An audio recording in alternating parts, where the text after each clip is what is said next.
Hello, do you know that old saying, if you don't have a goal, any road will take you there? Well, the fact is that even as investors, you do need to have a roadmap to see where you are headed. And Seah, author of these two books and speaker during Singapore Investment Week, is here to talk to us a little bit about it. Financial planning is the buzzword, Sean. And, you know, the thing that scares people most about a financial plan is that it actually feels quite rigid.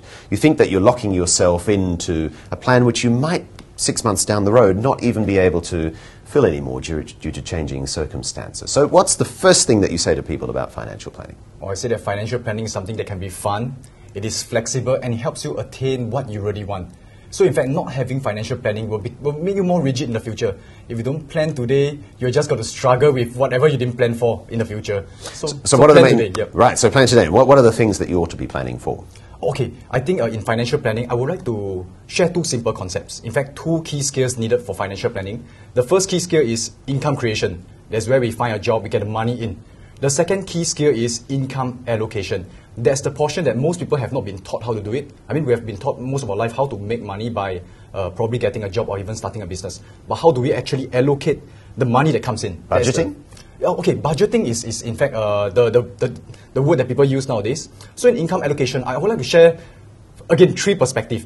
In allocating our money, we got to allocate our money to make sure that we cater for the current needs, current wants. We got to cater for the future. So that's where our savings, our investment comes in. And the last portion is in fact catering for the unknown, which when we talk about wealth protection, risk management, and also, in fact, the insurance itself. So these three portions, current, future, and unknown. Once you cover all these three, you can think of leaving a legacy. That's probably the eternal perspective. And I think this is how we actually should frame it, right? I see. So investing is not just to spend? Yes, investing, in fact, is for the future. I don't think we invest for the current, you see. Because when you invest, you're putting money aside. Whatever you could use to spend today, you're putting money aside so they can generate higher returns. You can generate cash flow for the future itself. So this is actually a small portion of the whole entire financial planning. And it's something that we got to take note. Because I know of investors who are poor. And investors who actually live very poorly today because they don't know how to allocate their money. They are putting into investments, but they do not have money when it comes to emergency cases. That's a horrible thing. Yeah. So on the one hand, you know, you might think, well, I can invest in the market and I'll generate a return from my investments, maybe through dividend payments and so on. But you still need to have that overarching framework, the strategy behind it all. What happens if you don't? Or if you don't, you'll be living probably day to day and you'll be in a mess. In fact, what I feel that a lot of people are worrying about money is because first, they don't know what they want. Second, they don't know how to get it.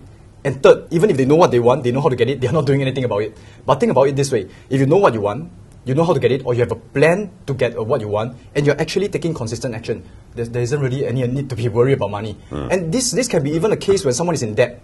Someone is in debt, but he knows he wants to get out of debt. He has a plan to get out of debt, and he's taking consistent action. Even though he's in debt, like seemingly a very bad situation, he can still feel a certain amount of peace and can have no worries about money because he's on track. Right, because he has a strategy, has a plan, and he's taking action. The other thing about financial planning is that all too often you see people who are there to sell funds or sell insurance. Term that financial planning. Now, is that really financial planning? Should you have a financial planner who charges you a fee or who takes commissions on products they sell you? Okay, I do not really have a very strong take on this because I've seen both sides of the coin.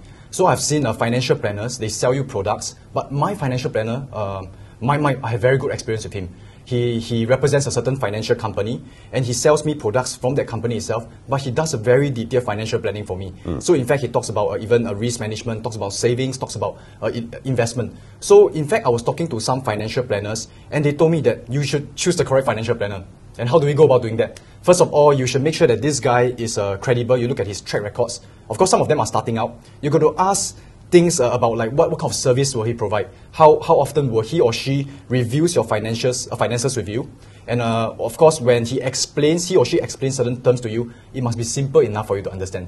Many times people just throw terms at us and we don't understand, and I'm guilty of it myself. I've bought certain financial products without understanding what is it, and I just want to, okay, I'm going to support you, I'm just going to buy it. Right. I don't even understand what it means. Yeah. But the financial planner also ought to support you and Yes. not just try to show off their skills by bringing out long words. Exactly.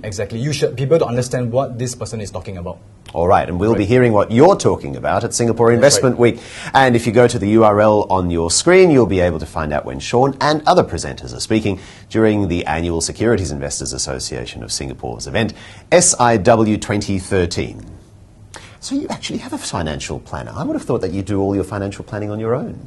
Oh, okay. My financial planner do, in fact, advise me on insurance, and in fact, I had a taste of how important it is. Really? Yes. What happened?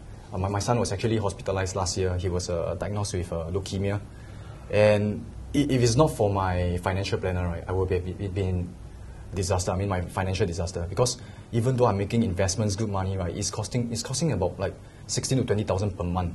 It's not something I can really easily afford and still. Right. So it's like doctors who also go to doctors when they're sick. Oh yeah, exactly. You need to have somebody, even if you are yourself good with money, you still need to have somebody else who guides you along. Yes, I believe so. I believe that you can't be good in every aspect of money. Like, for example, insurance, I don't understand most of the products. I need my financial planner to advise me. Right. And in fact, like even savings itself, right, I'm really not a very good budgeter, but my wife is. Right. So I have partnerships. I focus more on investing, and I think I have a good team. I don't think you can do it alone. Yeah. I wish your son all the best. Thanks. Thank you.